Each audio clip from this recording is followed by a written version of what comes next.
Doing less makes consistency easier is not a slogan. It describes a practical problem, starting with too much volume and then quitting because recovery cannot keep up. Many people try to change the body by attacking it.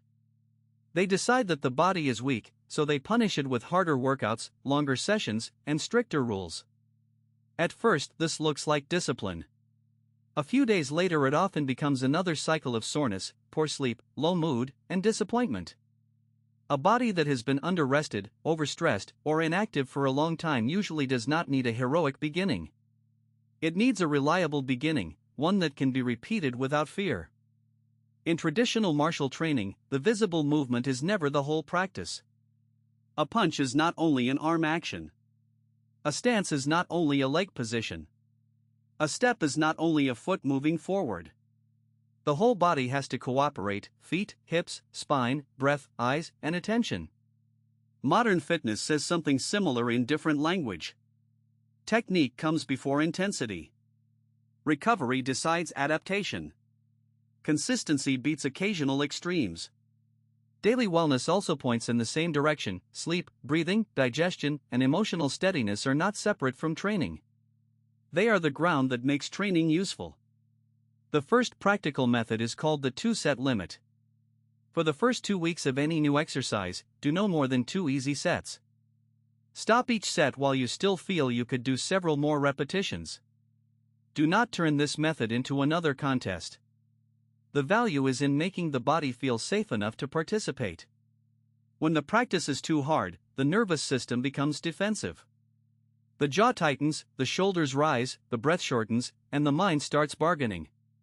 When the practice is appropriately small, the body begins to trust the process. That trust is not dramatic, but it is powerful. The second method is called the leave something in the tank rule. End practice when the body feels warmer, clearer, and more awake. Do not wait until form breaks down or breathing becomes chaotic. This method creates feedback.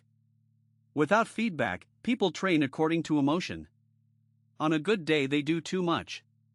On a bad day, they quit completely. Feedback gives the body a voice. If sleep improves, appetite feels steady, and the body feels warmer and clearer after practice, the direction is probably right. If sleep becomes lighter, soreness lasts too long, or the mind becomes more restless, the method may be too much for the current condition. A useful way to understand this is to compare training with building a fire. If the flame is tiny, throwing on a heavy log can smother it. You begin with dry twigs, air, and patience. Weak or tired bodies are similar. They need warmth, rhythm, and gradual load. A short walk done every day can be more valuable than a punishing workout done once and abandoned. A quiet standing drill done with attention can teach more than a complicated routine performed in a rush. A gentle breath practice before sleep can sometimes do more for tomorrow's training than one extra set at night. This does not mean avoiding effort forever. Real progress requires effort. The point is to choose the right dose at the right time. In martial arts, a good teacher does not ask a beginner to fight before the stance, breath, and basic coordination are present. In strength training, a sensible program does not start with maximum loads. In health maintenance, a person does not repair years of disorder in one weekend. The body changes through repeated signals. Each good session tells it, this is safe, this is useful, and we can do this again. There are also clear boundaries. Sharp pain is not a sign of success. Dizziness is not a badge of commitment. Breath that cannot recover is information. Joint pain that worsens from session to session should not be ignored.